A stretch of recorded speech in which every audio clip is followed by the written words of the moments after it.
with experts saying that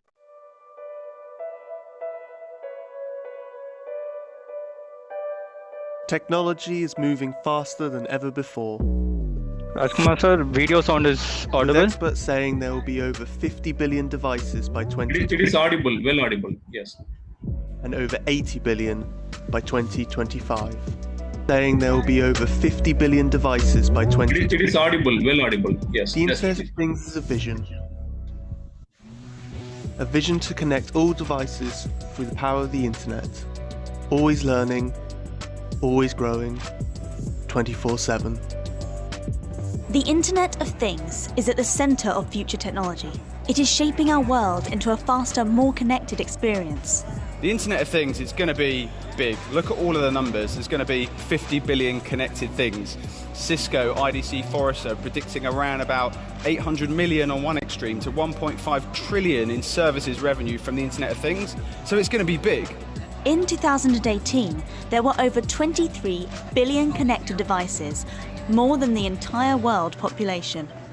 By 2023, that number is predicted to double to over 51 billion. But none of this is possible without 5G. It is the next stage on from 4G and has the capability of being 1,000 times faster, taking download speeds from 20 megabytes per second to 50 gigabytes per second. 5G will really put cellular at the heart of every piece of connectivity in the world. 5G is very important for adding much more value to the whole economy, globally as well as in the UK. Clearly it brings capacity, much more capability or higher speed, and also the ability to deal with things more securely at lower latency. When you open a website, it can take a moment for it to appear before you. The speed at which that occurs is called latency. The human brain can interpret visual cues seen for as little as 13 milliseconds.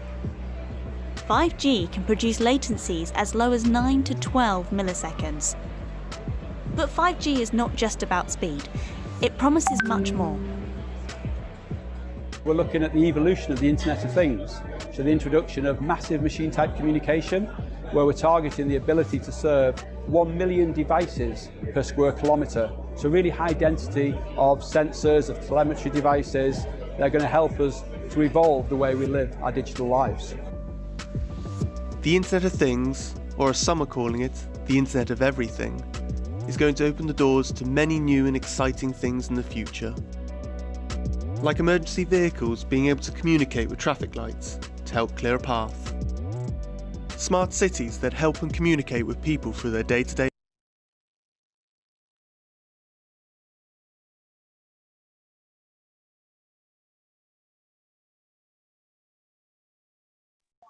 Rajkumar sir. Sir, I'm giving you host access back. Can you make me co-host? Yeah, sure, Vivek, yeah. So that you can add participants as well. Yeah, 21 are waiting, right? Yes, yeah.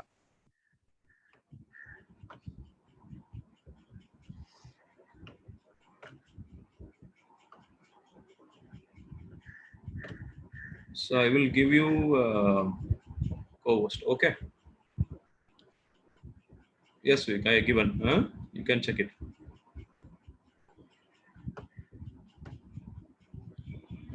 So shall we allow the people inside? I need to allow speakers first.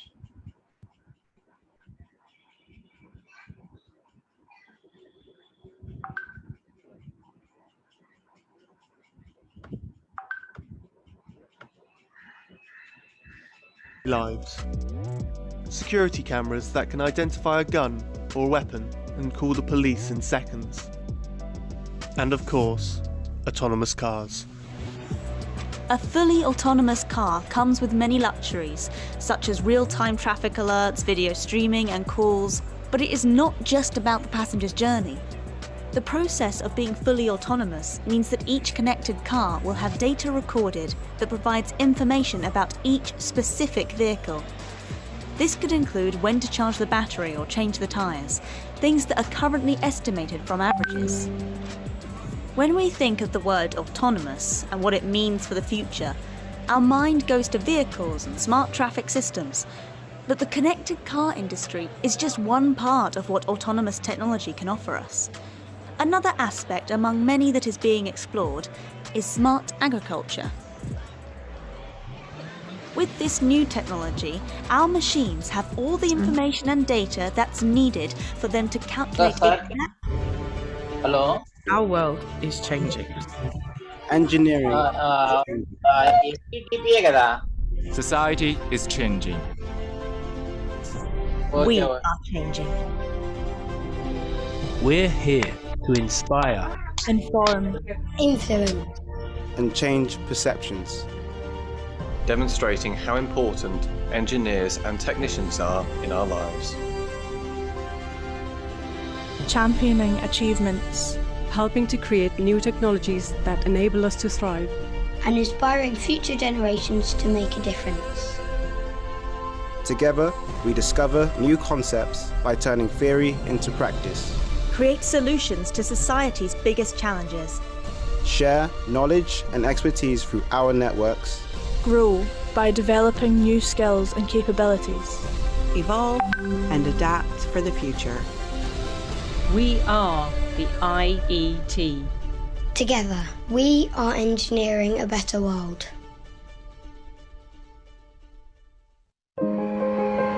Today, Nokia is shaping the future of an increasingly connected world.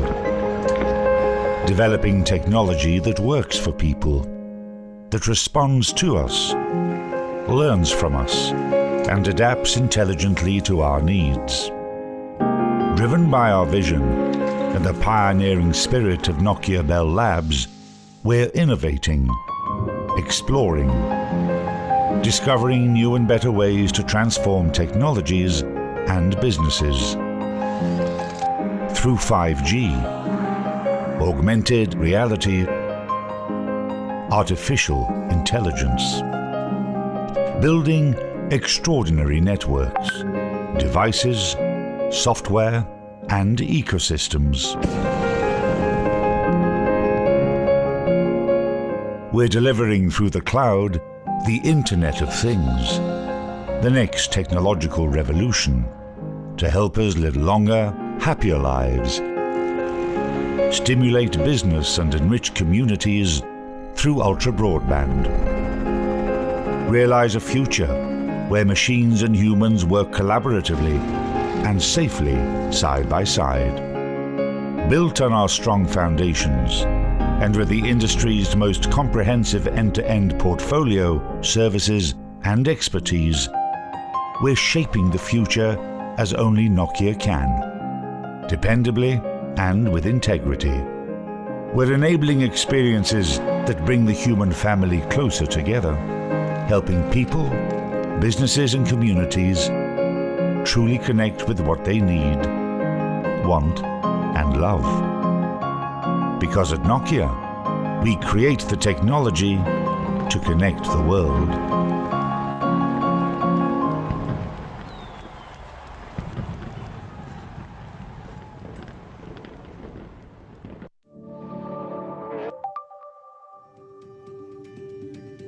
The future of work is really important to think about. With the onset of the fourth industrial revolution, how people working and the lower skilled jobs that we rely upon may be replaced, and it's important that the government and industry work collaboratively to produce a sustainable and airtight I4 implementation strategy to allow people to be enriched through work and for it to not just be a necessary inconvenience.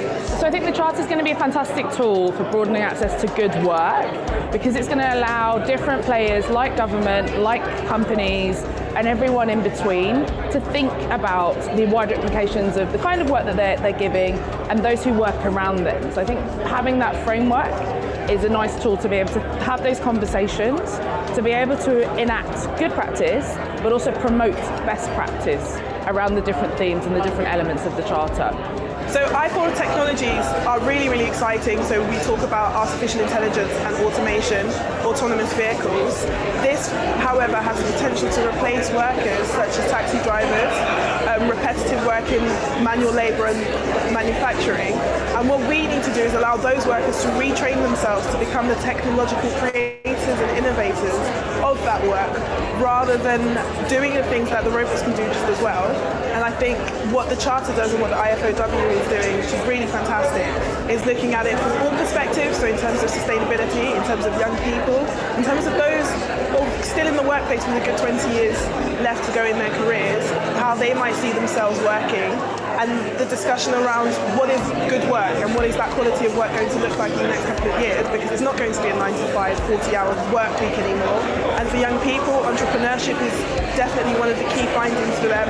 They aspire to own their company, and with those technological opportunities available, it's so easy to create a startup now, and that's what we need to start looking at, how the government and how society can support that and support the young people, because there's a huge pool of talent out there that we aren't necessarily accessing, and that's really, really imperative that we do.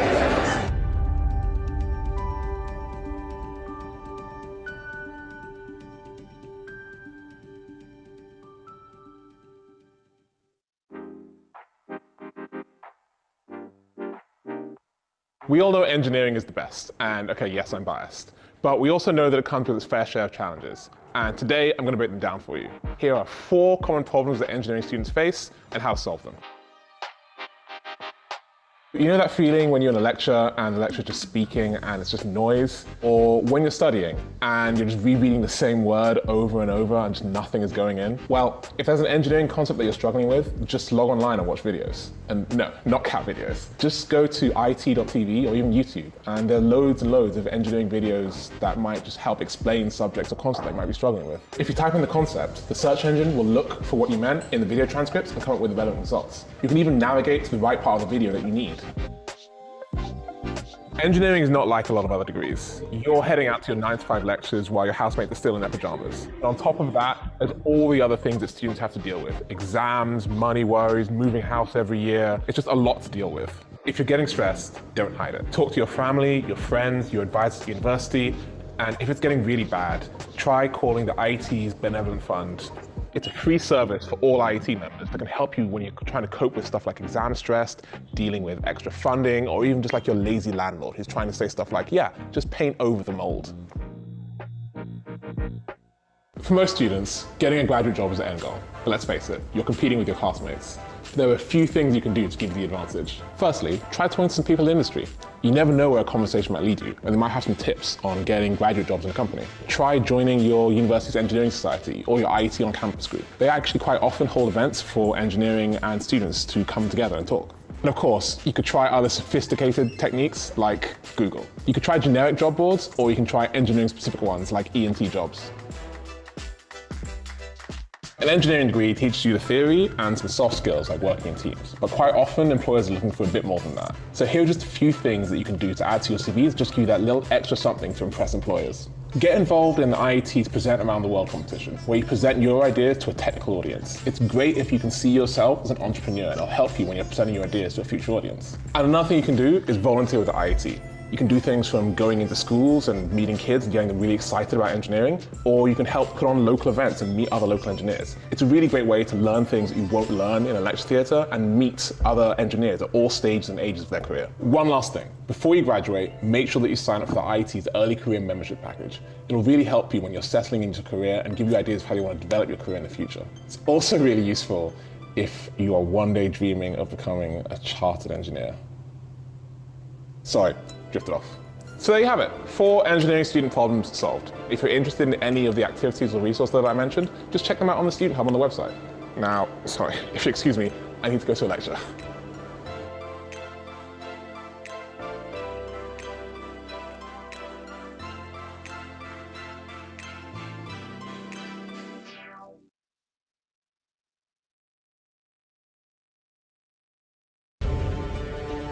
Our world is changing. Engineering is changing. Society is changing. We are changing. We're here to inspire, inform, influence, and change perceptions. Demonstrating how important engineers and technicians are in our lives. championing achievements, helping to create new technologies that enable us to thrive, and inspiring future generations to make a difference. Together, we discover new concepts by turning theory into practice. Create solutions to society's biggest challenges. Share knowledge and expertise through our networks. Grow by developing new skills and capabilities. Evolve and adapt for the future. We are the IET. Together, we are engineering a better world.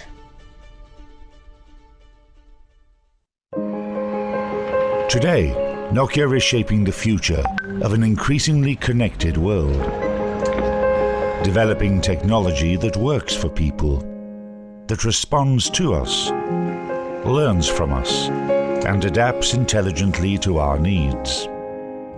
Driven by our vision and the pioneering spirit of Nokia Bell Labs, we're innovating, exploring, discovering new and better ways to transform technologies and businesses. Through 5G, augmented reality, artificial intelligence, building extraordinary networks, devices, software, and ecosystems. We're delivering through the cloud the Internet of Things, the next technological revolution to help us live longer, happier lives, stimulate business and enrich communities through ultra-broadband, realize a future where machines and humans work collaboratively and safely side by side. Built on our strong foundations and with the industry's most comprehensive end-to-end portfolio, services and expertise, we're shaping the future as only Nokia can, dependably and with integrity. We're enabling experiences that bring the human family closer together, helping people, businesses and communities truly connect with what they need, want and love. Because at Nokia, we create the technology to connect the world.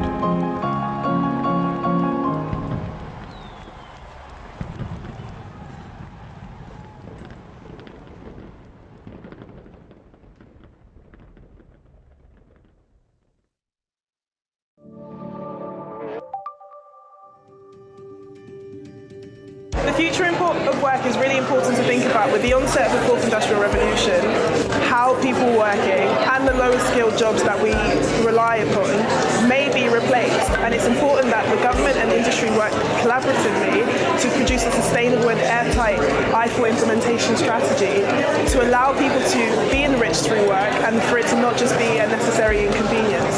So I think the Charter is going to be a fantastic tool for broadening access to good work, because it's going to allow different players like government, like companies, and everyone in between to think about the wider implications of the kind of work that they're giving and those who work around them. So I think having that framework is a nice tool to be able to have those conversations, to be able to enact good practice, but also promote best practice around the different themes and the different elements of the Charter.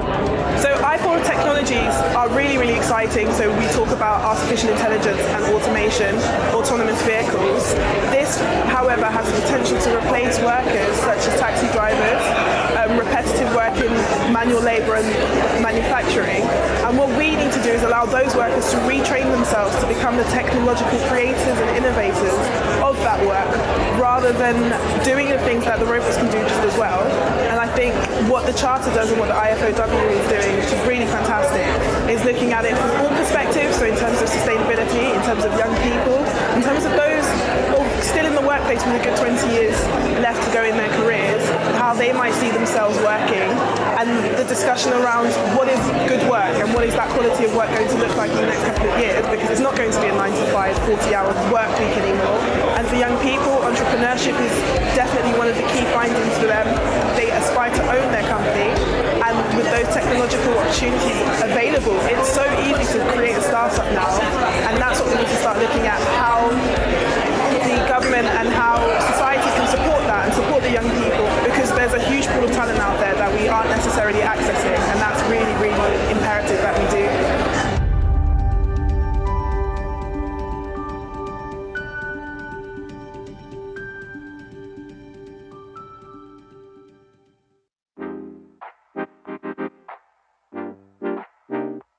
We all know engineering is the best, and okay, yes, I'm biased, but we also know that it comes with its fair share of challenges. And today, I'm going to break them down for you. Here are 4 common problems that engineering students face and how to solve them. You know that feeling when you're in a lecture and the lecture's just speaking and it's just noise? Or when you're studying and you're just rereading the same word over and over and just nothing is going in? Well, if there's an engineering concept that you're struggling with, just log online and watch videos. And no, not cat videos. Just go to it.tv or even YouTube, and there are loads and loads of engineering videos that might just help explain subjects or concepts that you might be struggling with. If you type in the concept, the search engine will look for what you meant in the video transcripts and come up with the relevant results. You can even navigate to the right part of the video that you need. Engineering is not like a lot of other degrees. You're heading out to your 9-to-5 lectures while your housemates are still in their pajamas. And on top of that, there's all the other things that students have to deal with. Exams, money worries, moving house every year. It's just a lot to deal with. If you're getting stressed, don't hide it. Talk to your family, your friends, your advisors at the university, and if it's getting really bad, try calling the IET's Benevolent Fund. It's a free service for all IET members that can help you when you're trying to cope with stuff like exam stress, dealing with extra funding, or even just like your lazy landlord who's trying to say stuff like, yeah, just paint over the mold. For most students, getting a graduate job is the end goal. But let's face it, you're competing with your classmates. There are a few things you can do to give you the advantage. Firstly, try talking to some people in the industry. You never know where a conversation might lead you, and they might have some tips on getting graduate jobs in a company. Try joining your university's engineering society or your IET on-campus group. They actually quite often hold events for engineering and students to come together and talk. And of course, you could try other sophisticated techniques like Google. You could try generic job boards, or you can try engineering-specific ones like E&T jobs.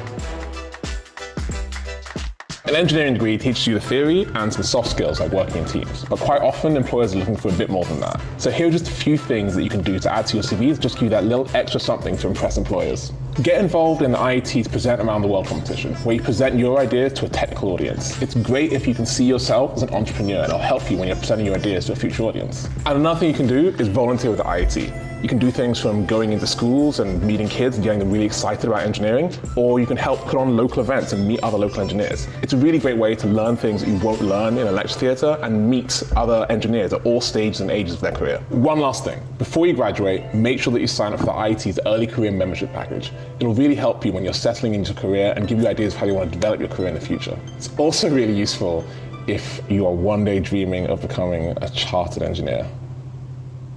Sorry, drifted off.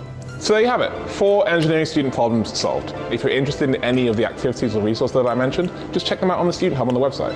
Now, sorry, if you excuse me, I need to go to a lecture.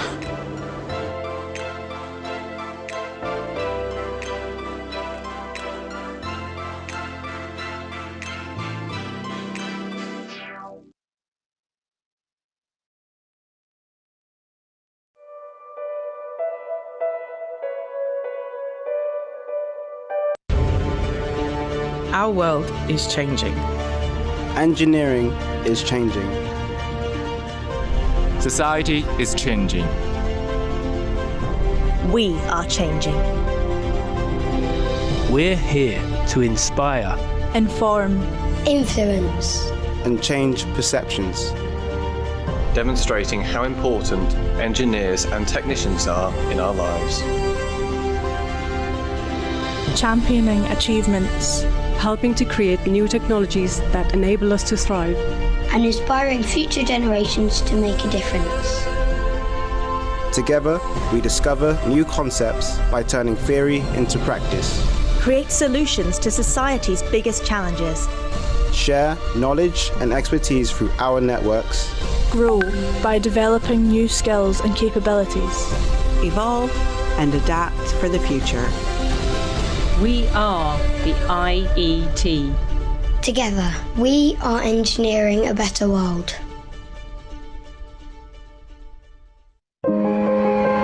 Today, Nokia is shaping the future of an increasingly connected world, developing technology that works for people, that responds to us, learns from us and adapts intelligently to our needs.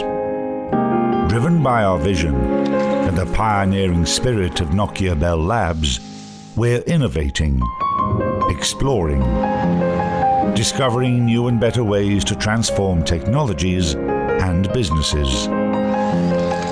Through 5G, augmented reality, artificial intelligence. Building extraordinary networks, devices, software, and ecosystems. We're delivering through the cloud the Internet of Things, the next technological revolution to help us live longer, happier lives, stimulate business and enrich communities through ultra-broadband. Realize a future where machines and humans work collaboratively and safely side by side. Built on our strong foundations and with the industry's most comprehensive end-to-end portfolio, services and expertise, we're shaping the future as only Nokia can, dependably and with integrity. We're enabling experiences that bring the human family closer together, helping people, businesses and communities truly connect with what they need, want and love. Because at Nokia, we create the technology to connect the world.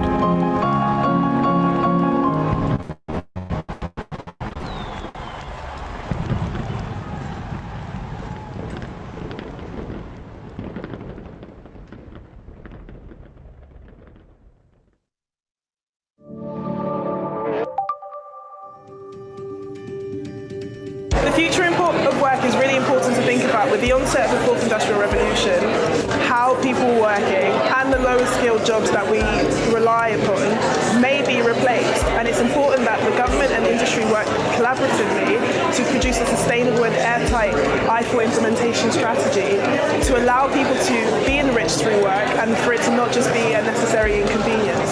So I think the Charter is going to be a fantastic tool for broadening access to good work, because it's going to allow different players like government, like companies, and everyone in between to think about the wider implications of the kind of work that they're giving and those who work around them. So I think having that framework is a nice tool to be able to have those conversations, to be able to enact good practice, but also promote best practice around the different themes and the different elements of the Charter.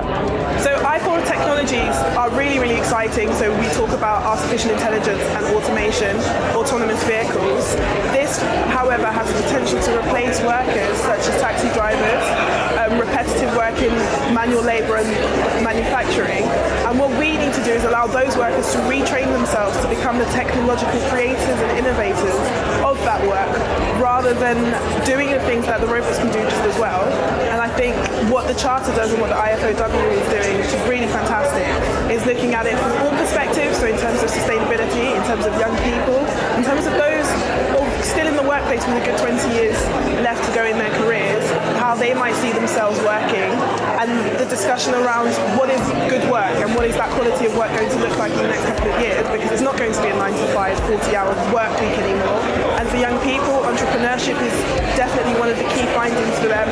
They aspire to own their company, and with those technological opportunities available, it's so easy to create a startup now, and that's what we need to start looking at, how the government and how society can support that and support the young people, because there's a huge pool of talent out there that we aren't necessarily accessing, and that's really, really imperative that we do.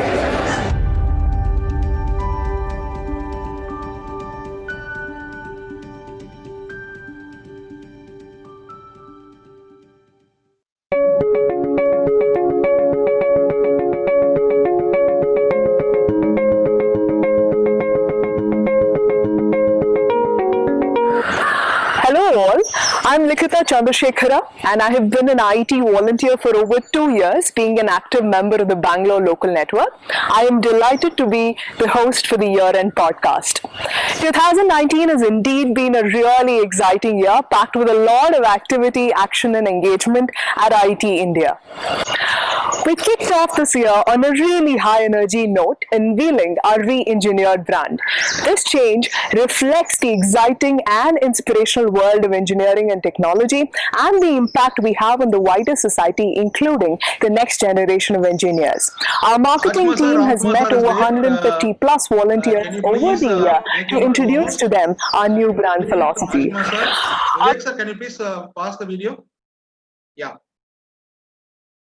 Ramkumar sir is there. The ID named Ramkumar IAS. Can you please make him a co-host so that he can start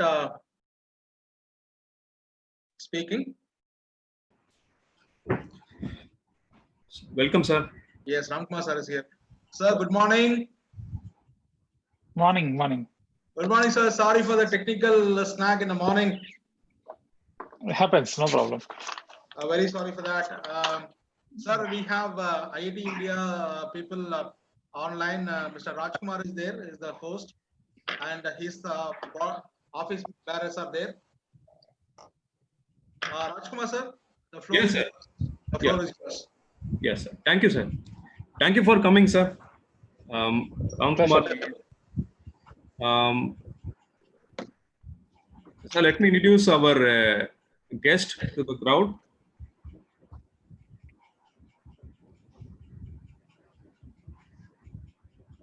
Rajkumar sir, proceed, sir. Yes, sir. Yes, sir. I will proceed. Yes, please start your video and proceed. Sure, sir.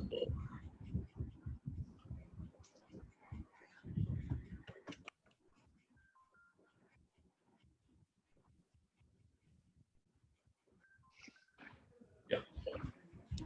Welcome, one and all here present here. I am Rajkumar. I am a committee member of IIT local network. I am working here for more than 7 years for IIT. And now today's session is engineering for civil service aspirants.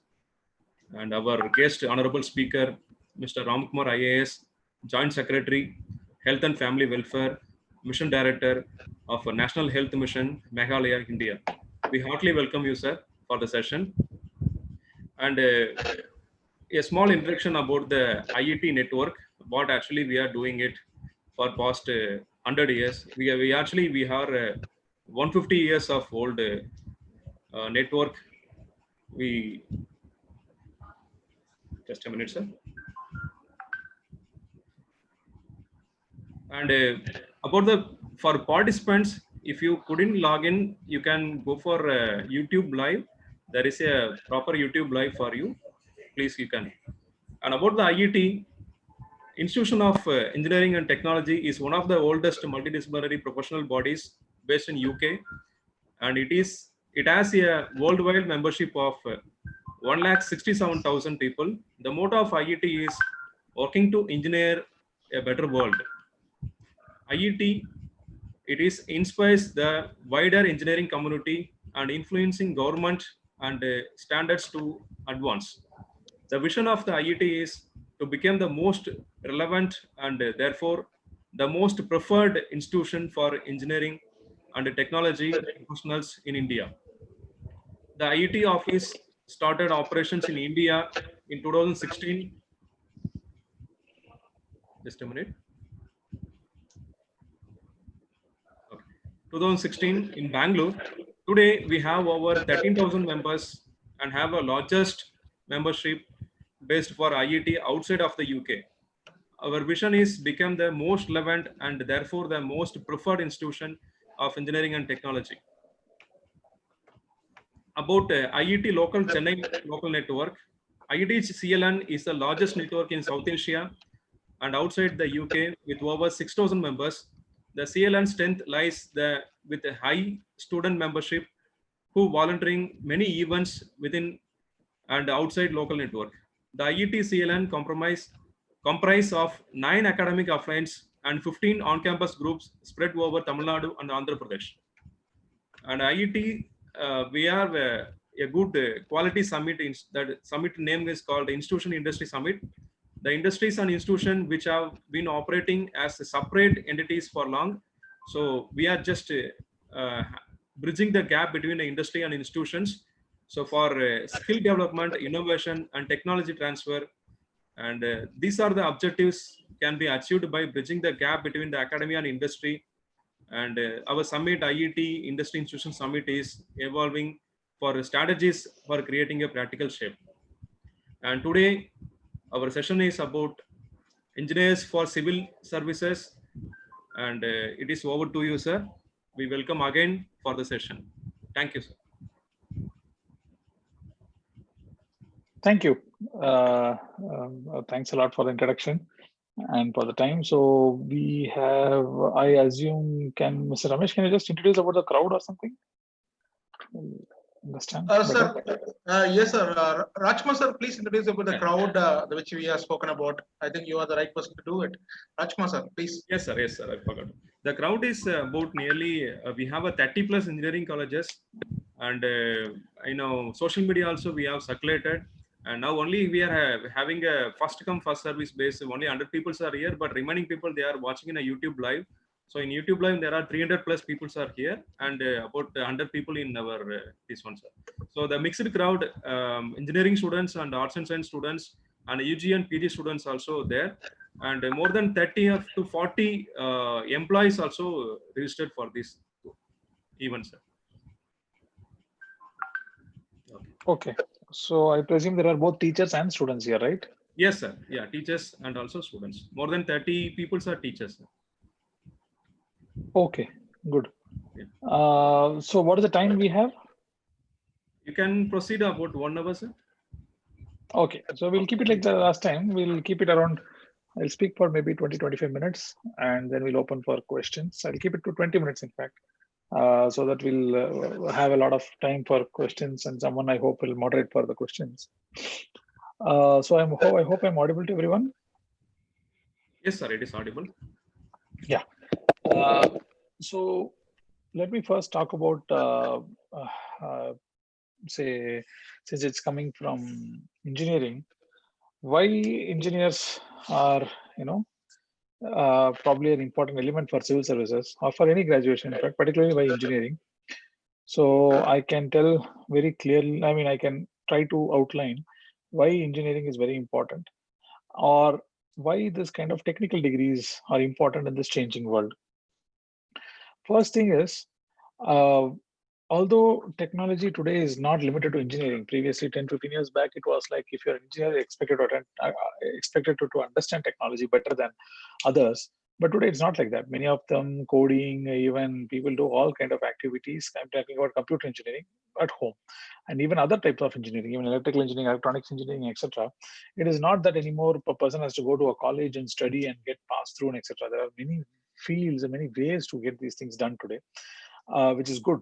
So you have more students in online academies. This is going to be the trend. The next 10 years with COVID and situation like that, you will find very reputed universities giving online degrees and not actually, even offline degrees. You might even start giving directly online degrees because they will feel that, there are a lot of online population who is requiring, and people don't want to come to colleges. They will come once or twice to socialize.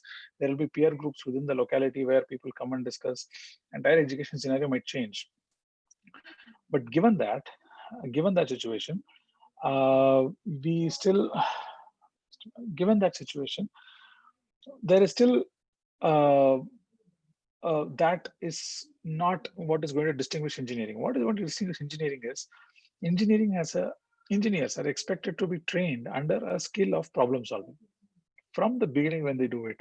That problem solving nature is going to be extremely important for engineering student. This is even for the arts and science students who are hearing. If you want to actually get into civil services or any kind of public services, you're going to be facing with a lot of problems which just might prop up right away without even, morning might be good and suddenly might have a sudden problem and you need to find a solution.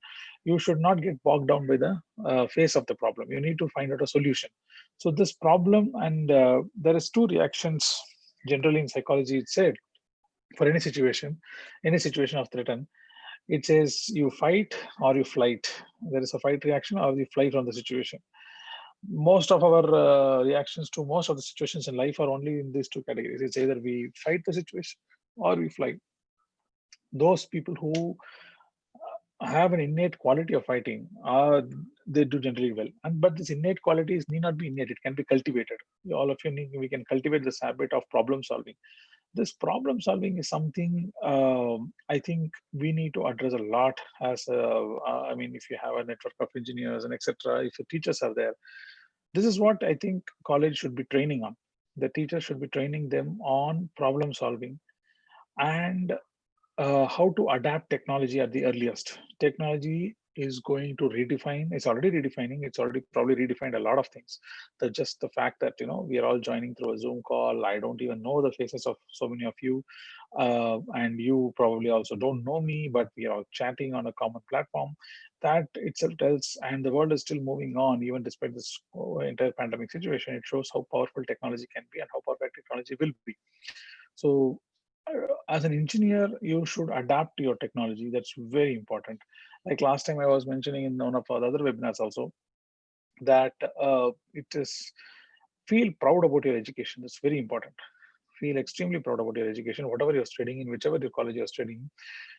Every single education field has its own merit, and it's a great merit actually. So you should see to that there is merit in what you're studying and put your full attention to it. Give a fair chance for that education, that course which you're doing, engineering, art, science, commerce, whatever it is, to fully get into you and become a master of it when you come out, graduate out of the college. When you graduate out of the college, that should be your first target. Preparing for civil services comes next, or the second part. The first part is that how well are you going to prepare for your own, preparing your own subject, which you're spending 2, 3, or 4 years or 5 years in studying.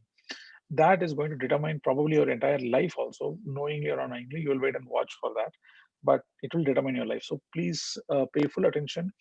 Use technology as much as possible. E-digital libraries are available, books are available. Please go through them. Become a master of your subject. That would be my first suggestion. For the teachers, I would like to take 2 minutes, 5 minutes to talk about a few things which I think lecturers, professors in the college level should be doing. If students have come with a lot of disillusion to an engineering or arts and science or somewhere, first try to give them a dream. Try to plant a dream. Dreams are generally planted at a much younger age, but engineering or the graduation college is also still not a good time. You need to plant a dream. Try to find out how do you plant a dream into every child, still when they're coming to college at 17, they're still not adults. That planting of an ambition, an aspiration, and a dream, it will it will get root into their behavior, it will root into their appearance, it will root into their how they look at world and how they adapt to the new changes of the world. That I think is a very key, which I request every single institution should be doing.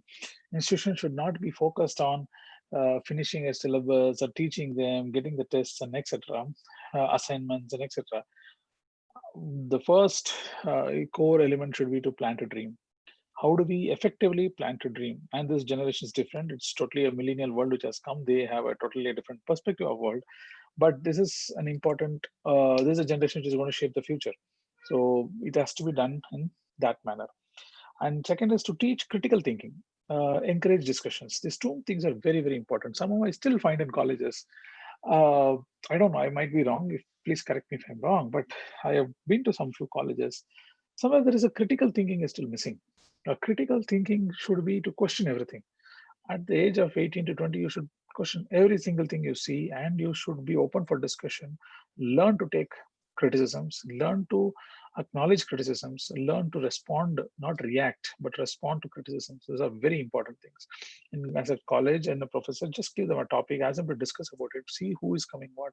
First day, no one will discuss, you have to initiate it. First day, second day, third day, fourth day. After 10 days, they might start, someone might come prepared. Have a part of your class to see to that you encourage discussions and critical thinking. This critical thinking and encourage discussion will make them question everything in public life as well as in their personal life.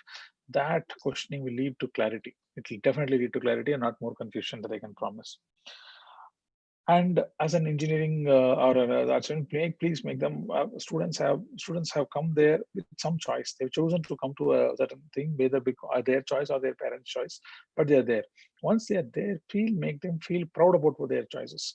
Don't make them feel nervous or make them feel small about their choices. Oh, how will you finish engineering if you can't do this? How will you finish this thing if you can't even draw this? How do you finish? Never say that. Always use a positive language. Although it is frustrating, but that is a chance. That is a chance to make mistakes and learn and make mistakes and learn. After 30 years, you're not going to learn. That is a time when you can actually learn. And I always say for the teachers is to give them a career, not a degree. Planting a dream and giving them a degree should not be the case. Planting them a dream and giving them a career should be the case. So that I think should be cultivated a lot in each of the students who are coming and going and etc. to the college and etc. When they come, plant a dream, and they go back, they have a career. If that 1,500 days or 1,000 days of their stay in college, if you can plan it very clearly, 1,000 days, what they're expected to do and what is going to be the outcome, I think that will be a fantastic learning. And please encourage innovations. As a country, we don't have encouraging innovations. Why I'm saying all these things, although we are supposed to talk about civil services, is fundamentally this is what will shape their personality.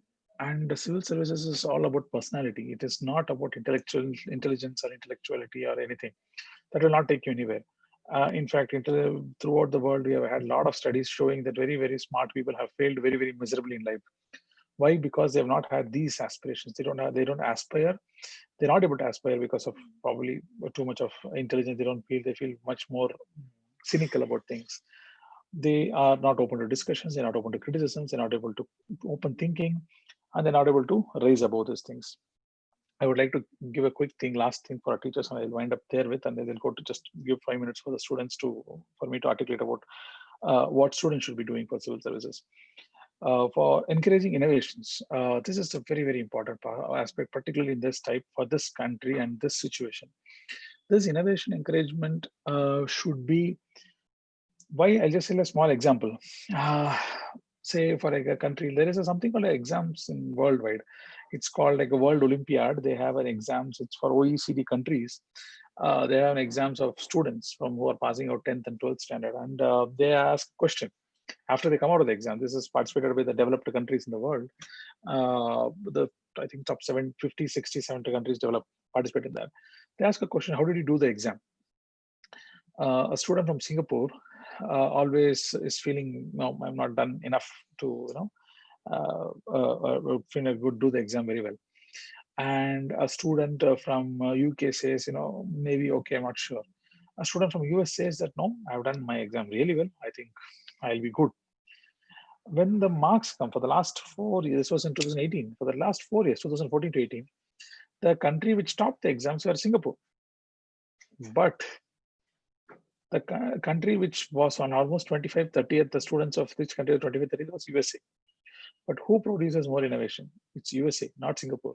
Singapore, despite their best education system, are not able to drive innovation. If you don't drive innovation, you will be never able to transform something.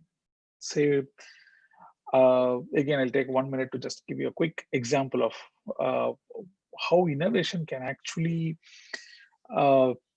increase businesses and etc. Murugan Italy shop, I don't know how many, I hope many of you from South India place, say a place like Murugan Italy shop, they found a mechanism to mechanize the entire aspect of making idli. That's why they were able to open more franchisees, they were able to make standardized quality, and they were able to expand, and it's probably the best idli you can get in entire of South India or entire India world, I guess. Take something like McDonald's. McDonald's, when they started, I mean, I don't know how many of you have read the book McDonald's and watched the movie of McDonald's. I think it's called The Founder, I guess, if I'm not wrong. How innovation drives wealth is important. That is why USA is a powerful country in the world. It is not because they have a big army. It is not because they have a big air force. It's not because they have a big landmass. It is because they attract the best minds in the world who are innovative in nature. If some of you have gone to US, you will understand the native population of US is not that smart, but they attract the best smart people from the world. Why? Because it gives a space for innovation. You can innovate, and that innovation comes as a part of your culture. It doesn't come just like, okay, we are all smart, let us all innovate today. It doesn't come like that. It is, you should feel free in thinking. You should have a critical thinking. You should be an open-minded person. You should have come from a place of discussions. Only then you'll be able to innovate. Otherwise, your mind will restrict. Singapore being a non-democratic country, and Singapore being a very place where freedom of speech is quite restricted, they're not able to produce innovative people. Singapore is the best place to do business in the world, but they're not able to bring innovation. In fact, Bangalore produces more innovation than Singapore. Bangalore has more startups than Singapore does. And why? So that comes from a feeling of liberation. So that's, I think, engineering colleges, students, teachers, and etc., and what arts and science college students, wherever you are. I'm myself a student of psychology and social work, so I belong to arts and science background. In arts and science background, when I studied in PhD College of Arts and Science in Coimbatore, we had a great environment for liberal thinking, discussions, and critical thinking. We were never, put down with, no, you can't ask, you can't discuss. Quite a bit of time was allocated to that. I'm really thankful to my professors who did that. I think as a part of culture of education, it has to come up. So that I'll end up with the teachers. Next, I'll go with the students. As I said, for students, first thing is whatever you're studying in your curriculum now, it's as important as civil services. As I said last time also in a webinar, my UPSC interview was predominantly based on my graduation and post-graduation. It was not based on my, GS learning and etc. That has been already selected and they are already been looked through. People in interview or people are interested in what you have done in life with your 5 years, 25 years, 30 years, whenever you come to the UPSC. What have you done with life and how much interest or how much do you actually know or have you learned from that life and how it has shaped your personality? That's what they're all interested in. That's what I keep telling I've told to my, one of my cousin is also in civil services from the 2015 batch, and of my friends are there. They're all, I had told them the same thing. Please, whatever your graduation is, go back, study the graduation material properly, see to that you at least are updated with, if you've done biotechnology, what is happening in biotechnology today. If you've done microbiology is the most thriving field with COVID-19, etc. That is the most thriving field today. What is happening now?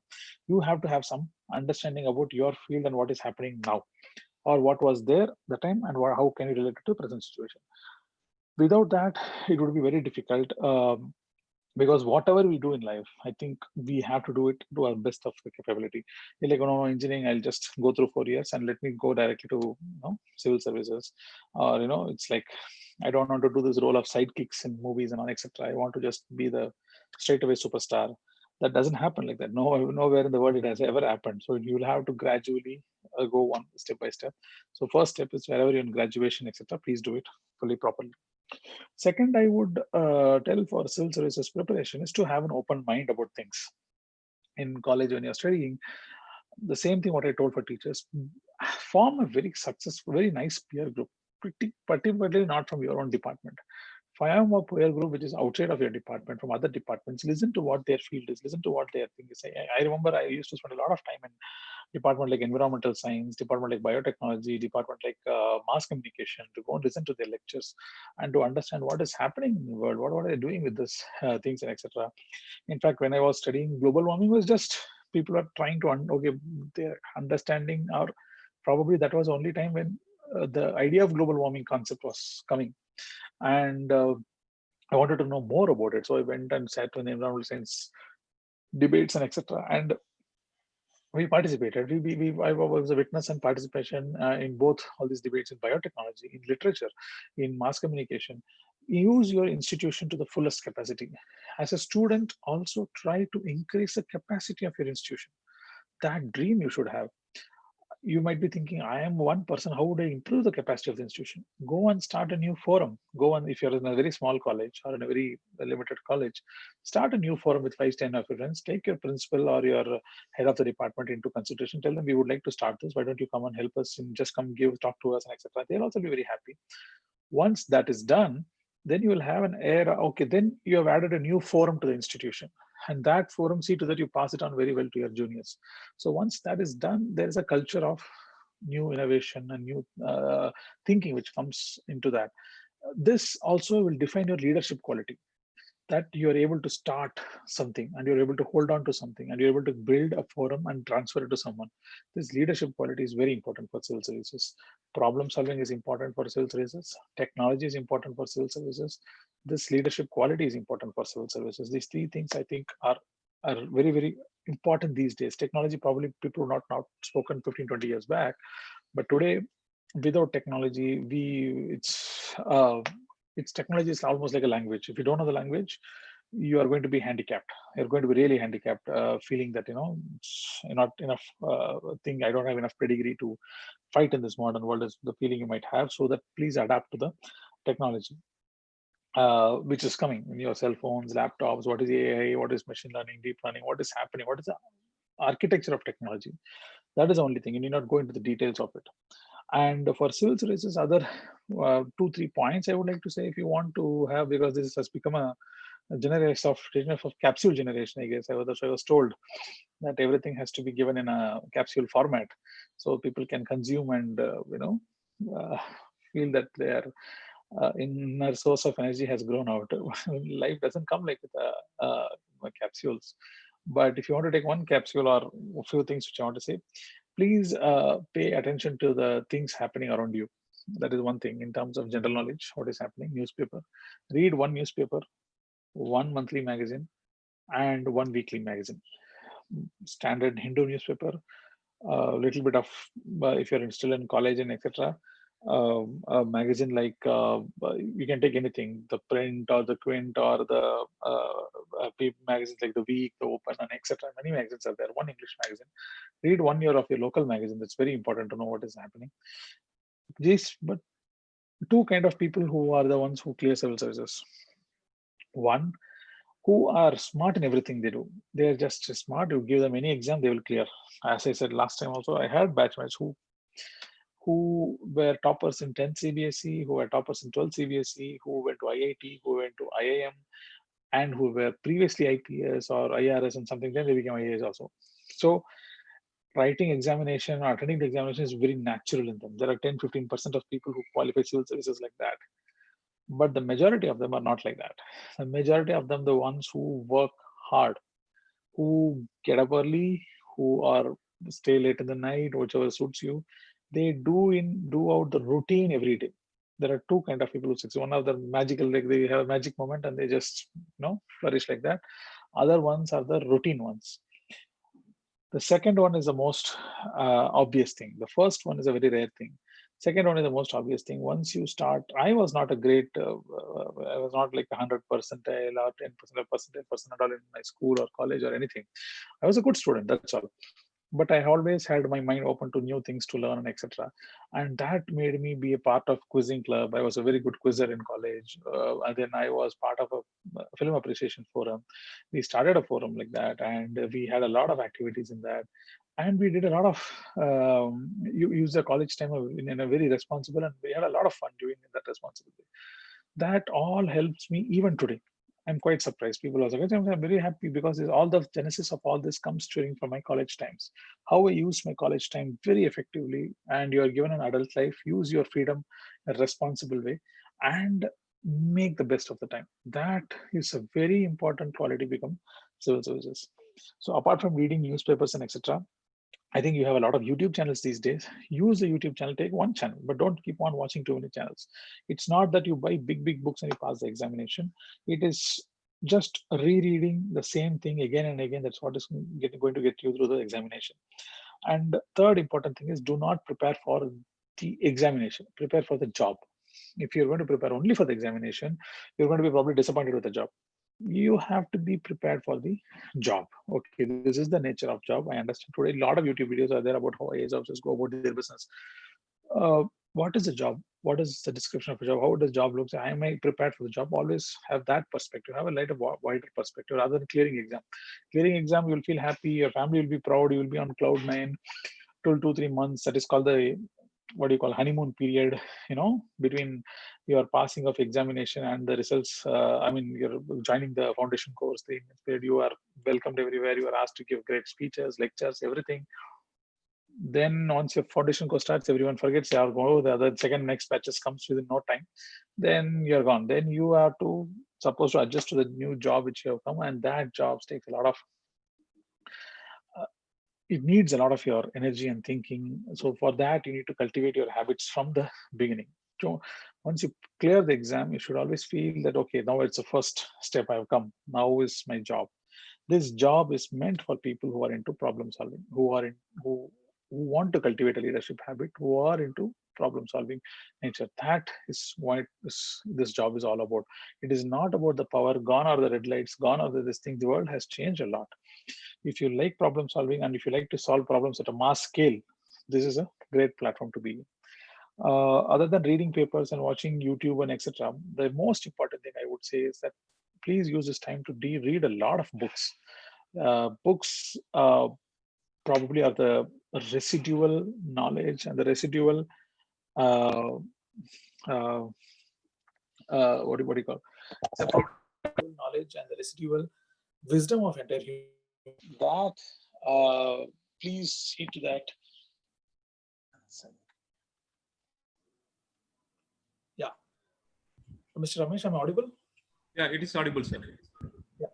So please see to that your residual wisdom of human beings, so far collective human beings, are being utilized. Read fiction in your own language, fiction in English if possible, and other books. There are many Indian writers who have come up and done excellent books have been written about history, excellent books about contemporary history, excellent books about the contemporary politics, and excellent book about evolution of human beings. I think Homo sapiens, redefined how people read history in a very interesting way. How Jared Diamond's books are, have redefined how we read history. Similarly, there are books about language. Read at least 10 pages every day. This is the most, if you want to take one thing out of this entire 20 minutes what I spoke, make reading your daily habit. Read something. You're not reading just about Facebook and etc. We read a lot of articles and etc. But read something in full. If you take a book contains certain things in full. Read that book in full. That gives certain knowledge. That gives certain kind of a full knowledge for you. That full knowledge is going to be extremely important in your life. So with this, I'll stop. I might, if there are questions to be asked, I am very happy to address to them. Or if you want me to talk on any specific thing, you can mention so that I can talk on that specific thing also. Thank you for the brief introduction, sir, and about the attitude and what actually we have to do as an engineering perspective and the technology point of view. We have covered all the topics. And one question from audience in the YouTube, that is how the engineers after the 4th year, is it possible to start the preparation of this kind of civil service examination after the 4th year? Is it possible, they are asking, sir? Yes, definitely it is possible. There is nothing going to stop you from preparing for 4th year. In fact, if you have decided that you're going to come to civil services after that, then I think you should start during your 4th year. 4th year for engineering is generally free. I mean, relatively a lot of time is available during that time. I think all of them should start preparing during that time in terms of reading and looking through the syllabus. The first step is to look through the syllabus, look through the model question papers of your previous question papers, find where you are, how much do you understand about a topic and how much where I am. Then you need to start one by one. So for engineering, definitely yes, after 4 years you can easily start. That's quite enough. The second question from the audience is how actually we have to avoid that. I mean, the cell phones and these things are some distraction for the actual preparation, right? So how we can schedule the preparation? Is it possible to? Is it only way to avoid the cell phone for preparation? Not exactly. So cell phone, see, it's like this. You have to use it to your advantage, not to the disadvantage. Cell phones has a great advantage. We all passed when we had cell phones only. We had quite a bit of cell phones when we passed the examination. But use the cell phone for a long-term use. If you're going to engage with your cell phone with daily updating of WhatsApp, daily updating of Instagram, Facebook, and etc. That's going to take your concentration off. I would encourage you go and watch movie, because you go and watch a movie in theater, 2.5 hours, you're done, you come back, you can focus back.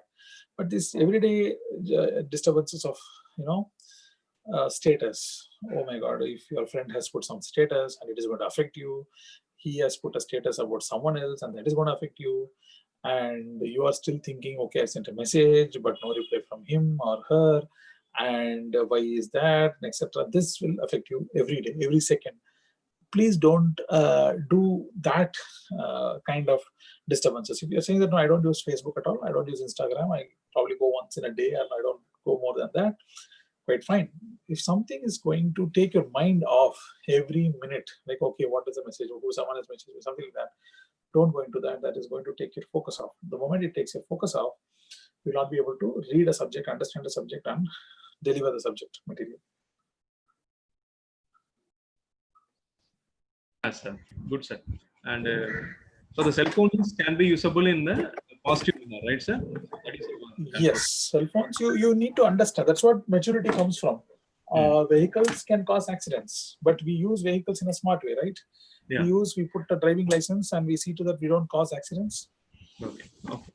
Similarly, you don't see to that you don't cause personal accidents with cell phones. Yes. Yeah. And one more question from Netaji Nirmal. These days, many join for preparation with the thought of passing the examination by just joining some centers. What could be some other alternatives for them after spending considerable time of 1 or 2 years in preparations? It's a big question. Sorry, come back. What is the substance of the question? Like, should we go to the coaching centers or not? Is that the substance of the question?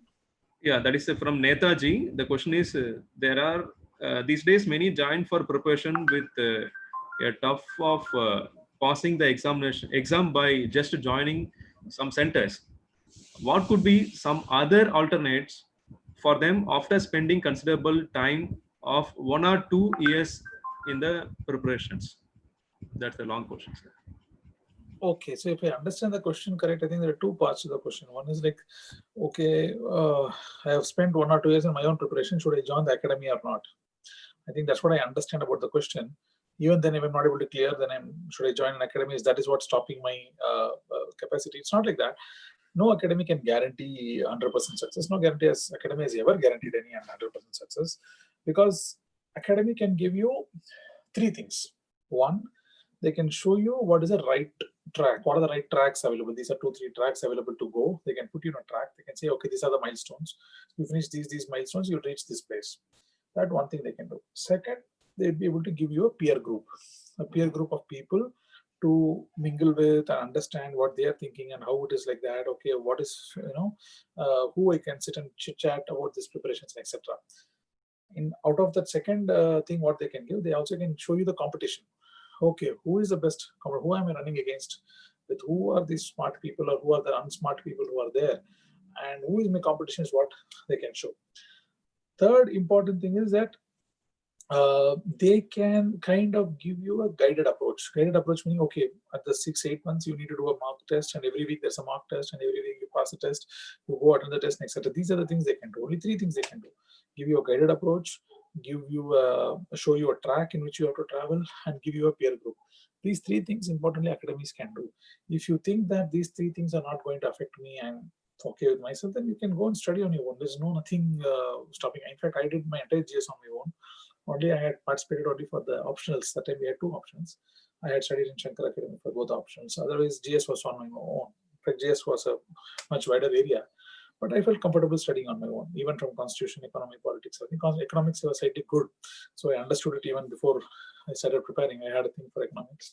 But constitution was so new to me, but I studied everything through on my own. And the same type of questions are, if the self-study are good, or going to coach centers are good. I think you have covered the answer for that. The previous answer is covering. And one more subject from the computer science graduate. And the question is somewhat interesting. Why are the subjects like computer science engineering, electrons, and communication engineering are not included in optional subject in UPSC exam? I don't have an answer for that exactly because I've not interacted with members. I've had a chance to interact with them, but I never had a chance to talk to them about this. It's just because I've not updated their what do you call questions. Because once you put a question, once you put a stream of subjects, and there's a whole lot of process behind it. And the idea of not including more options is that at a point they would like to take all the options out at one point of time. I think that from 2 options they brought to 1 options. From 1 option, I think they might even do away with that other option also. So that's why they're not including any more options in that. From Ankit, the question is actually, I am preparing a civil service for about 3 years. That syllabus is huge, and I cope up with each and every one of them. I'm thinking to appear for the exam on 2022. Okay, so that how can I handle for all the subjects? See, the exam is going to be like this. I'll describe it like this. It's a huge palace or like huge wall, if you want to think of however you'd like to think. It has thousands of bricks, cement, masonry, everything. But the good thing about the palace or the wall is that everyone can build it. You just have to patiently put 1 brick along with other brick and cement it. That's all. It's not that only, okay, I don't have the architectural knowledge of how to lay the basement, how to design everything. That's not necessary. The only thing you should know is that if I put 1 brick after the other brick, I'll be able to build a palace. Why I'm saying is that it might look big. Break it into pieces. Break it into pieces like, okay, economics. In economics, these topics are there. For these topics, these are the materials I have to study. And these are the questions which has come in previous years about this particular topic. So go into that kind of analysis. Go into a topic of the syllabus. Out of this syllabus, how many questions have been asked in the previous years? Based on that, you can make an assessment. Only then you will know that, okay, it is not that big. You can deconstruct it. If it is too big, deconstruct it. That's what you should do. You should not get bugged. Most of them, 80% of them who come into sales, look at it from outside, they get scared. Oh my God, how on earth are so much things to study? I've never studied these many things, even go to my entire graduation, schooling, everything. But it's actually wrong. Most of the things which are there in the syllabus are you're supposed to study in the school. You're going to go and study school subjects only again. So it's all there in the school. It's all there in the college. It's that you have to a little more refine in your understanding. That's all. It's not difficult at all. Please take it from me.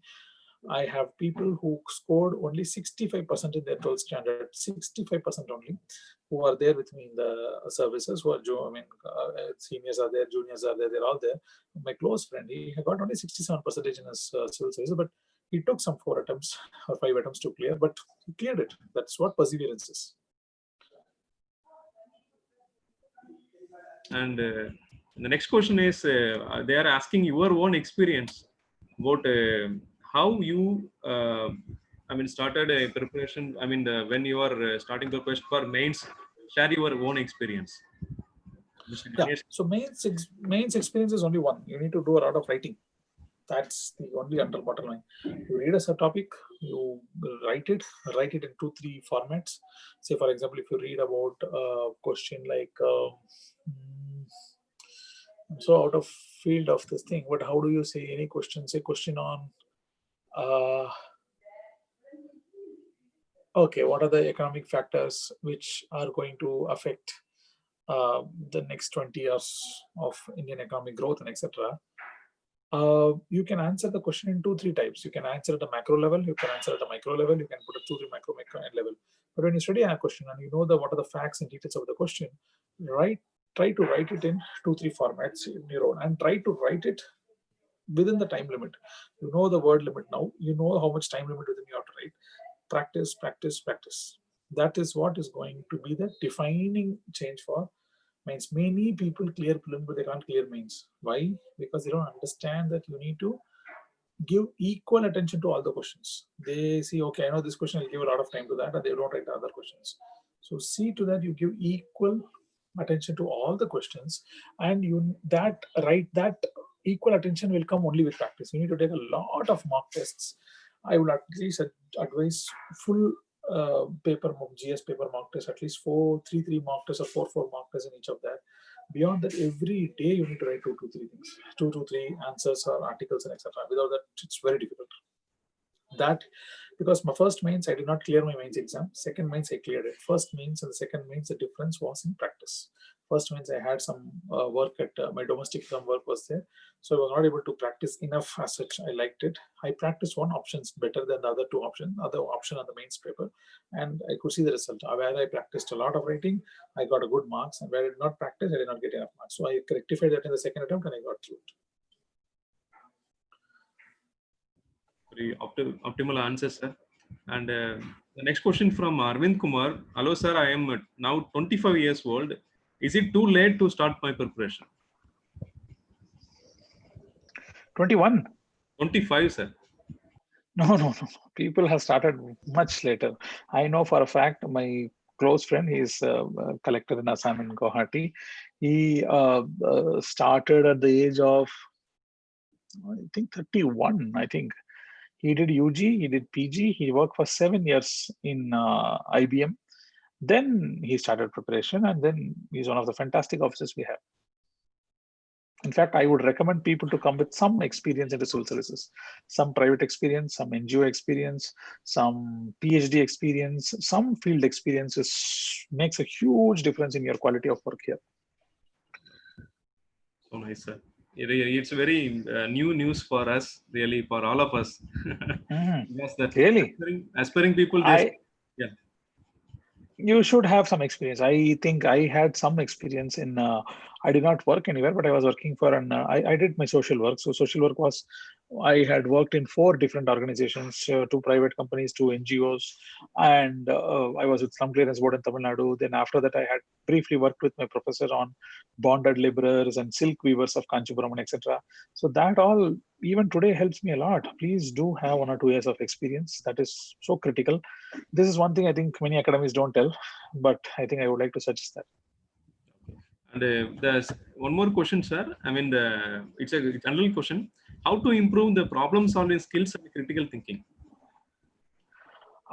Good. So I think you have paid attention to my first 20 minutes of the topic. How do you develop problem-solving skills? It is a personality-driven thing. It is not like, okay, I'm good in mathematics, I can solve any problem. No, you can be good in mathematics, but you could be very poor in life.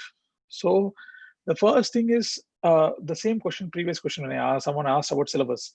When you see a problem, don't see it as, okay, it's a big problem. Deconstruct the problem. Okay, in my situation, what happens if some problem comes in my workspace? A lot of problems comes every day. Every day it's about problem. I think, okay, what is the worst situation this can get to? Say, for example, there is a flood coming in. Like, what can the worst situation we can get to if you don't totally act? Okay, flood will increase, and some people will lose lives, people will these things, and it might affect your career. You might get what is going to be effect of a collector who is going to be in charge of a district, and the flood is not managed properly. You will get transferred out. No one is going to punish you for anything else, but you're going to get transferred out. Personally, that is the worst thing to happen. But what is the worst thing for the people? If they might lose lives, they might lose their livelihood. Okay, if that worst thing should not happen, then what are the small things which I can do so that I can avoid these things? First of all, okay, which are the areas where the flood is going to come? Okay, fine. I know where the flood is going to come because every year this is the flood where it's going to come, or we know where the water levels are going to rise and how it is going to move around. Okay, so these are the protection mechanism first we have to take. Okay, we know the areas where it has to be done. Then what are the steps? You need to alert people to move into a slightly higher ground so that they don't lose first of all, they don't lose their lives. Without life, there is no livelihood. Then you need to think about, okay, if they have all come to one place, how am I going to take care of them? How are we going to feed them? How are we going to provide shelter for them? Okay, then there is a team. You divide into areas and you give like that. You have to deconstruct every single problem you face in life. Say if you have a problem like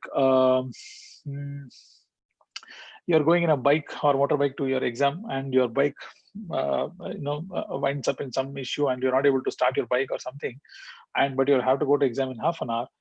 You should not think, the immediate thought which comes to our mind is you panic. Okay, if I don't go to the exam, what will happen? I can't pass the exam, and it's going to be an arrear and etc. Okay, now the problem has come. You don't have anyone to help. Probably your cell phone is also is barely working. You have some cash in hand. You can have a lot of things, but everyone is expected to have a cell phone and some cash in hand. Then you can think, okay, you should not think that, okay, if I don't go for the exam for the first 10 minutes, I'm going to lose everything. No, you can go to your exam even half an hour after that exam. If the time is allotted for your half an hour delayed entry, you can go and attempt for 2.5 hours and at least clear the exam and not have an arrear. If you're not able to aiming to for 90%, you can at least go for 80%. You should understand that you cannot control everything in life. If you try to control everything in life, you will not be a good problem solver. A good problem solver comes in, there are variables. Okay, today I might have 50 rupees in cash to go to college. I might have 100 rupees.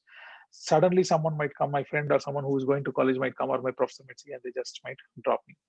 Like that, you need to deconstruct your problem. Don't get bogged down by the big picture the problem gives.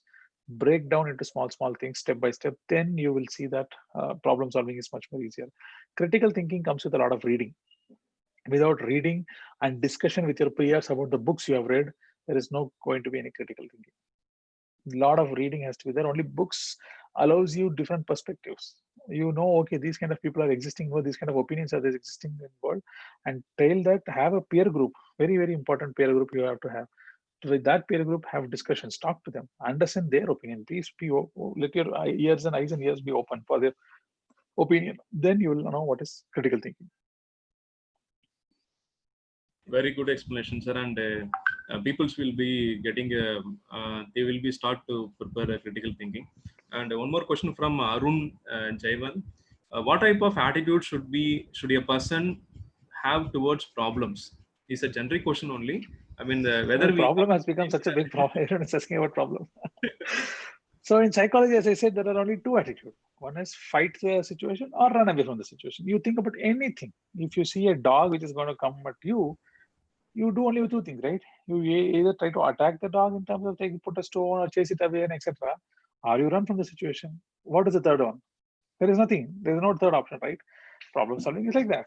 You can do, but there are in real life situation, there are one other smart way. You can convert your problem into an opportunity. That has happened for very smart people in technology world. You can see how people like Elon Musk have converted their problems totally into a new opportunity, and they have converted us into a new area of field. But that is going to be very less people who can do that. But you should aspire to do that. Everyone can do that. It's not that only few people can do that. No, many of them don't try to do that. You convert your problem into an opportunity so that it becomes everyone's opportunity, and then you can actually act upon it. So this problem solving, I'll tell you how I kind of cultivated a little bit of cultivation, not full cultivation. I went into quizzing. In quizzing, you're always question is there, and there is no options or anything running in your mind. Options are running. You're able to eliminate options. Okay, this cannot be the answer. That cannot be the answer. That cannot be the answer.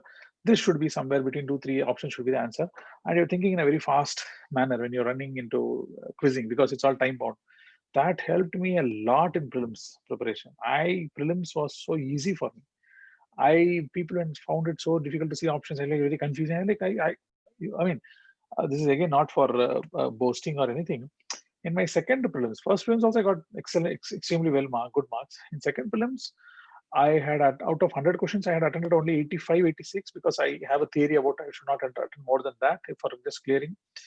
Out of 85, 86 questions, I got 74 or 75 right. And hardly 10, 11 were wrong, because somewhere I was able to easily see an option saying, okay, this cannot be the answer. If you in an UPSC prelims, if you can out of 4 options, if you're able to tell at least 1 or 2 options that this is not your answer, this cannot be your answer. Other two options, your probability of getting a correct answer is 50%. So that's quite high.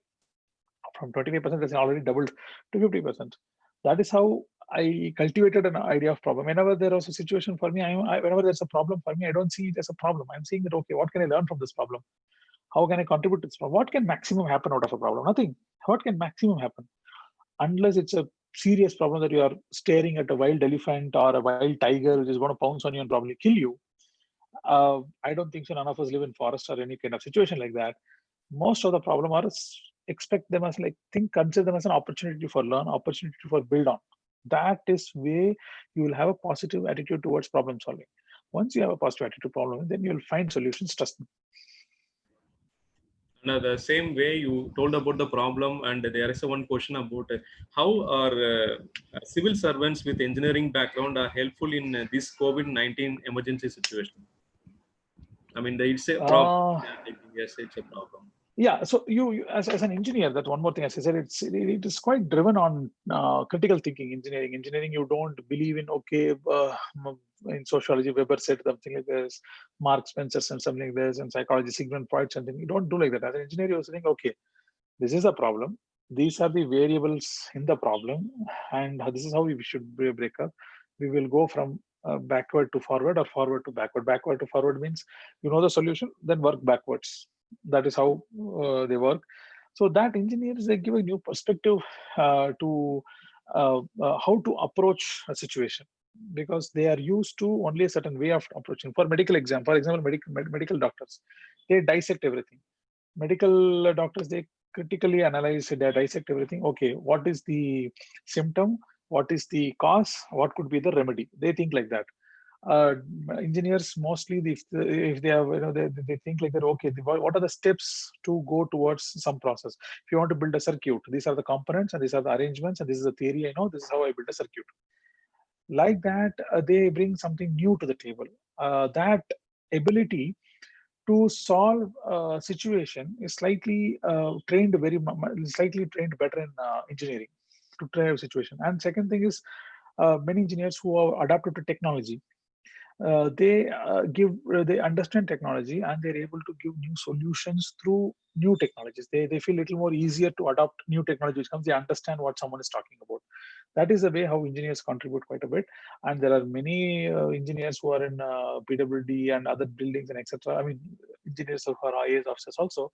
So someone is bluffing, you will understand it's a bluff. You will call their bluff. Okay, this cannot be done like this. This has to be like this because this is the fundamental basis of building upon something like that. So they will understand. Someone comes and said, I will make Wuhan type hospital in 10 days. A proper engineer will know you can't do that. And even in Wuhan, it was not done in 10 days. If most of us are believing that, it's not like in 10 days. You know that there is a planning phase, there's a land phasing, then there's a earthing. You need to check the soil level that it can stand. Then where you prefabricate, then how you to do it. So people can't just come and bluff you. That knowledge also helps you in decision making. And the next question, I think there are a lot of working peoples are here in this webinar. Please tell me how working people can balance with their UPSC preparation, sir. Yeah, you need to fix a routine. For the working people, that's the only thing. You need to fix a standard routine. You might have only 3 to 4 hours of time to prepare every day, but that 3 to 4 hours, you should not compromise. That's all. Every day, if you have only 2 hours in the morning, 2 hours in the night, you have to study. You have to study the 2 hours in the morning, 2 hours in the night. I would suggest not to take time off your work. When you have work at 8 hours in your workplace, please focus on the work. In your work time, if you have totally a 2 hours period, then you can use it. Don't use a very short period. I mean, use at least 1 hour. In 1 hour, if you read something, if you're able to take a notes and note it down what you have studied, in the evening you can go back and quickly through. Okay, in my office time, I had some 15 minutes of lunch hour or some half an hour of lunch time, 1 hour lunch time. I just went through this article, I read through this, I noted down all these points. Like that, you can read. Just within office, just by scrolling article through cell phone by 10 minutes and etc. You read something, it will not stay in your mind. Trust me. Fixing a routine is the key thing for working people, and following the routine.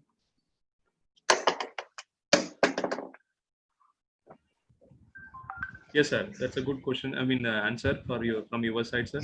And one more question is particularly they are asking about from Arvind Kumar. The question is from Arvind Kumar. Can you mention a couple of your implementation in the society that you had worked and tell us how public welcomed it? Yeah, that's the recent implementation of your own projects. We have done, at least I have done personally, I have done quite a many projects. In fact, I am today in this post because of the project which I had done in my district as district collector now. I just came from being a district collector in the last 3 to 4 months. Where to start? So, there is an article about the solar lights thing, what we did in, in my subdivision as a sub-collector. I had done some work there. So I think it is available online in, I forgot what is the newspaper. I think it's online paper called the Quint or the News Minute. I guess if I'm not wrong, one of them. News Minute, yes. In that we had written, I had written an article on how I had done some work. It's slightly embarrassing to talk about one's own work. I think you can go and see for yourself. I think that article is pretty clear about the difficulties and what challenges we face and how public. public is not like it is a living being, but you can't see that. And when you do some work, what you see in cinema, newspaper, and all is misleading. Like, oh, okay, public loved him, public welcomed him or her, they liked her very much because she did this and that. That all, in a district, there are 10 lakh people or 15 lakh people. 90% of the people don't even know what you're doing. And they do not know what you're doing actually. So it is your duty to do. It's not that public has to welcome here. That is a very feudal attitude actually. So, okay, the, what do you call, the, oh yeah, someone has shared the article. So this is an article you can maybe go through whenever you have time. So it's not that public are going to come, okay, if you have 3 lakh people in a subdivision, all of them are going to come and say, okay, thank you, great, you have done growth. No, people are not like that. How many of you know how PDA system came? How many of you know how public transportation in Tamil Nadu has come? How many of you know who brought the metro system? Do any of you know? I don't think so, right? It's like that. It's not Indian administrative service alone. It's also Indian anonymous service. You're not supposed to be known personally. You're supposed to be known by a system. People should develop faith in the system by the things you do. Okay, if a collector comes, he will handle things honestly. He will, take care of our issues. He will do things. It should not be like, okay, this Ramkumar collector, if he comes, he'll work. It should not be personality driven. I mean, it should not be individual personality driven. It should be like a institution driven. That is why you're important. Not because, okay, I did this, I did this, I did this. I am not Bahubali. Frankly, I am not Bahubali. I'm not to do all this kind of claim great kind of these things and all. No. Did your presence strengthen the system? If you are a teacher in a department of a college, did students start respecting a lot of teachers, not only in your department but in even others? They started viewing teachers slightly in much more respectable, much more important way. That is the success of a good teacher. Not because student respects me as an individual. There is a difference in between both. And public, and don't get into this media's blow off. I'm sure a lot of my friends, my seniors and etc., they're all on social media saying that I did this, you did this, I did this. I mean, like, there's no I in the system. It should not be I in the system. It should be we, us, and for our people. That should be the important area. I'm slightly answering in a tangential manner for the question you did. I asked in a purposeful manner. I don't want to, what do you call, boast about individual success or anything. There is nothing individual success. The small work what I did in solar lighting, etc., was not my. It was driven by my slightly the work which I'm supposed to do, but the idea was the opportunity was given by a senior secretary to Government of India. He had given the opportunity. If he had not given the opportunity, I would have not taken it. He gave the opportunity. I took the opportunity. And the principal secretary in my thing understood this thing without any political promise, no inauguration, no big staging, nothing.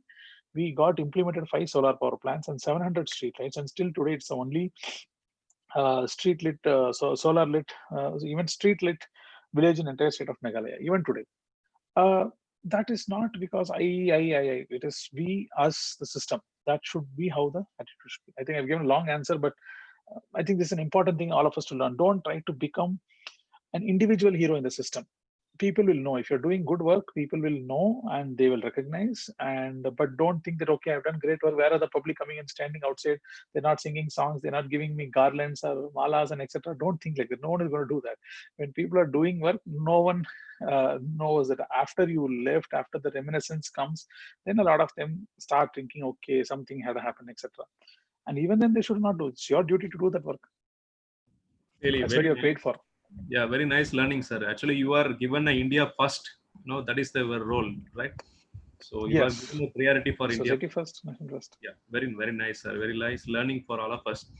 And now we are in the end of the session, sir. Almost we are running out of time, and all the questions have answered. And some of the questions like, it's not, it is for IET. And yes, sir. So now we are end of the session. I call Dr. Ratnam, sir, and for giving the I just would like to answer only one question. Someone, please. I just saw a quick question pop up about option, choice of option. Choice of option also is the same thing. You choose an option, go through the syllabus of all the subjects, which is there in UPSC optional subjects. Go through the syllabus, find out which you are comfortable with.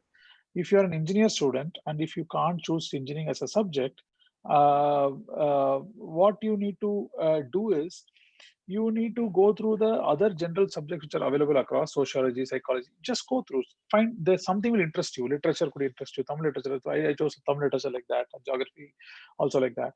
Find out which interests you a lot. Then you take that, see the questions. Are you able to find some kind of relation, some 1% relation, 5%? You're able to understand, okay, this is what they're asking about, this is what they're asking about. You need not know the answer, you not know everything you can study.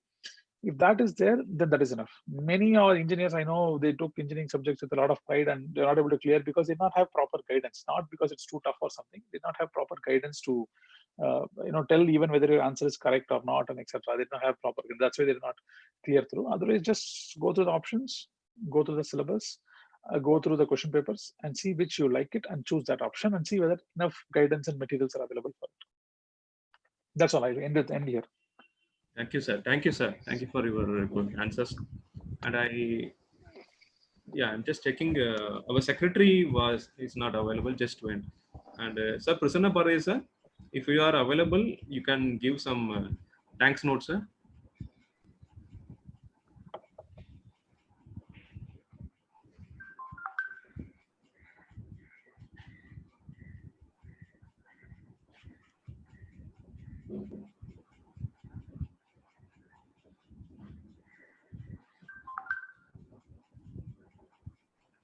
Yeah, thank you, Rajkumar.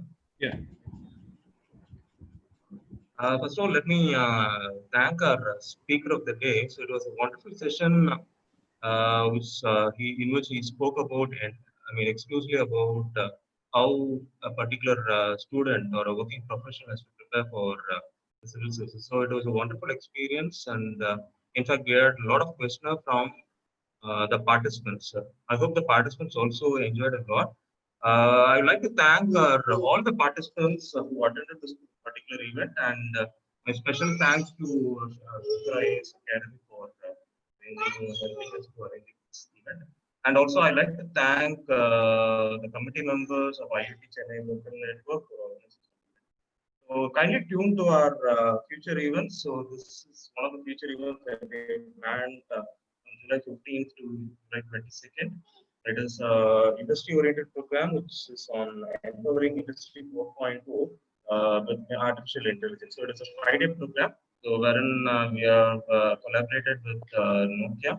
So there is a virtual factory visit on 17th, and we are shortly sharing this as particular poster in the chat box also. Okay. Anyway, thank you for that. So thank you all the participants. So kindly fill up the feedback link. And thank you, sir. Thank you for spending your time and giving a wonderful session to all the participants. Thank you. Thank you. Oh, thank you. Thanks a lot for the time. And thanks you, Mr. Ramesh, for arranging this. All the best to everyone. See you sometime later. Thanks, Ramkumar, sir, for your time on a Sunday morning. Yes, thanks a lot for sacrificing Sunday morning for the young learners over here. Thanks a lot for being with us for 1 hour and 20 minutes and so on. Thank you so much, sir. Have a great Sunday. Thank you. Thank you. Same to you. Thanks, Rajkumar, sir. Thanks, Rajkumar, sir. Thanks, office bearers of IIT India. Yes, wish sir. all of you all the very best. And participants, I hope you have learned something new today, and hope the session of Mr. Ramkumar IAS has been a great inspiration to all of you. We wish to see you in that particular seat in days to come by, maybe in another few years. We wish all of you to aspire for IAS and be an IAS and IPS and IFS officers, so on. So engineers, come forward to build the future nation. Thanks a lot. Have a great Sunday. Have a relaxing Sunday. Take care and stay safe. Thank you, everyone. And thanks for the opportunity for IIT India and IIT Chennai. We really honored to have Ramkumar IAS as a guest speaker, and really it's a pleasure, and it is our continuous progress.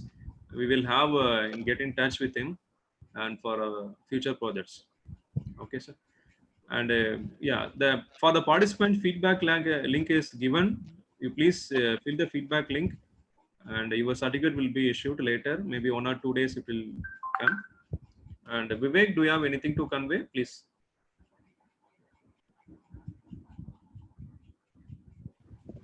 I would like to again thank Ramkumar sir for the insightful session and all the participants for being here. I would like to also thank IIT CLN team for this great event. Looking forward to meeting you all in the next event. Thanks a lot. So we'll be in online. So maybe the peoples will get the feedback. So after 10 minutes, we will be cut the call. Okay. So kindly you just make it useful for the feedback form links. Thank you. And the participants, it will take up to a week time for generating the certificates based on your retention time for the meeting. We have logged that as well.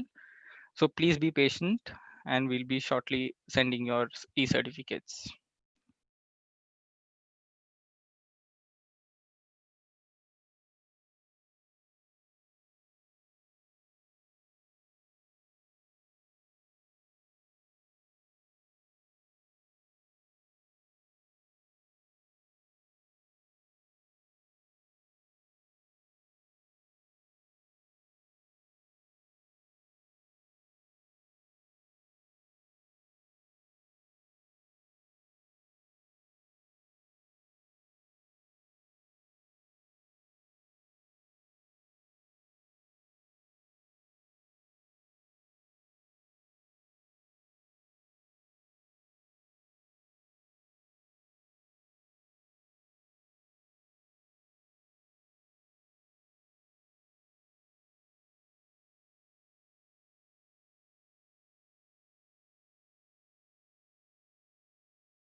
So I think all of you got your feedback links. So just fill the feedback and just look up about the Empowering Industry 4.0 with artificial intelligence. It is starting at 15th to 21st of July 2020. So it is about a 5-day session. If you are a member or non-member, you can register for this session. It is fully sponsored by Nokia and ARIBOT. So now we are sign off the session.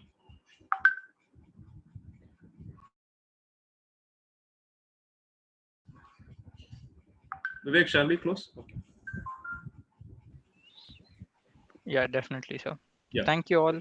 Thank you, Vivek. Thank you for your nice support and dedication.